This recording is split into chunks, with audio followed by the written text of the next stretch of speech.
education research and advocacy group Equal Education is publishing a research report on the state of South African schools. Let's now go to my colleague Ahmed Kajee, who has been following developments there for us. So as this report is being published, Ahmed, what do we know about the scope?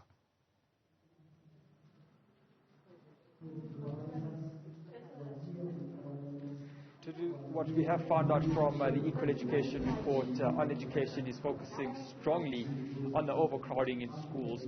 This is strongly linked to the fact that many schools are having an average of more than 35 or even 40 learners per classroom. This is due to a number of reasons, whether it be regarding the resources at the school, the size of classrooms, the subjects that are being used, and then also speaking a lot more towards the infrastructure development in and around schools as well. The research was focused solely in and around the Etwatwa region out in the East Rand, just after Benoni and Davidson as well. So speaking mostly around the research, this is where it was located. It obviously paints a picture to various other challenges which is facing the education sector in and around Gauteng, and specifically focusing on the poorer areas as well.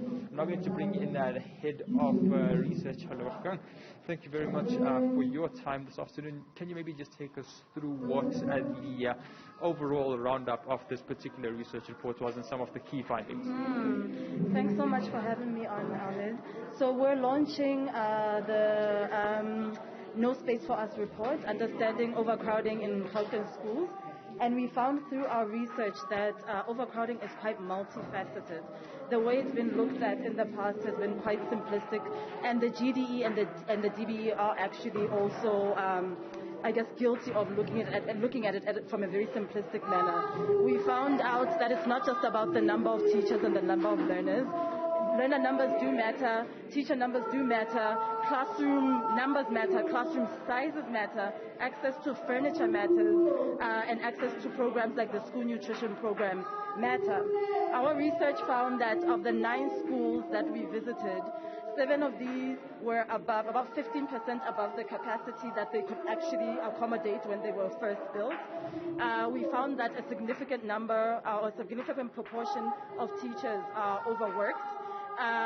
We found out that in all the schools that we visited, that some classrooms have more learners than they can actually accommodate. We found 65 learners in some classrooms. There was one school where there were 85 learners per teacher in a classroom. The way that the DVE and the GDE look at the problem of overcrowding is by looking at the whole school picture. So the school has X number of learners and X number of teachers, and then the average. So you will usually find that it's one teacher, on average, one teacher to 30 learners. But when you dig deeper and go into the school, you find out that learners are not split in such binaries, in such even numbers, or in such clean ways. So history might have 30 learners to one teacher, but geography, if more learners want to take it, might have 55 learners to one teacher. And if you want to split that class, you may find that you don't have an extra classroom to accommodate, or an extra teacher to accommodate the class of 55 learners. So it's a very complicated issue, and our ask is that the DBE and the GED reconsider how they look at the problem. I mean, as head of research, what would you like the GDE and the Department of Education to do regarding the overcrowding of schools? We've made a number of recommendations in the report. Some of them are long-term, some of them mid-term, some of them quite short-term. We know that the budget matters a lot. How much money is allocated to infrastructure development is important. So we are also calling on National Treasury and Provincial Treasury to allocate sufficient funds to education departments. But we are also asking for the GDE to put together an infrastructure development plan. The province is very aware, or the GDE is aware, that there are a number of learners that come into the province annually, for schooling. They even have an average of how much this rises every year, but there hasn't been a consolidated infrastructure plan that looks to mitigate against overcrowding when you know that there's going to be an increase in learner numbers in your province. So we're asking for a future-looking infrastructure development plan. We're asking for norms and standards for school capacity, so that schools must have a threshold in terms of the number of learners they can accommodate.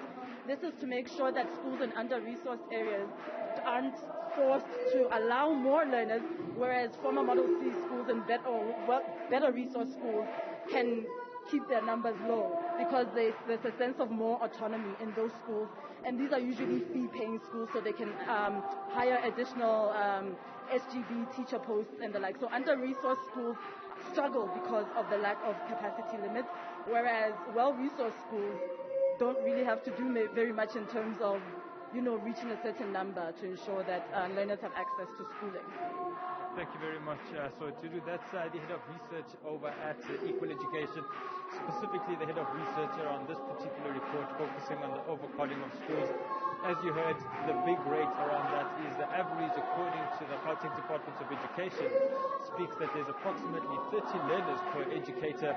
The report found that there's more than 35 to sometimes even 40 pupils per teacher.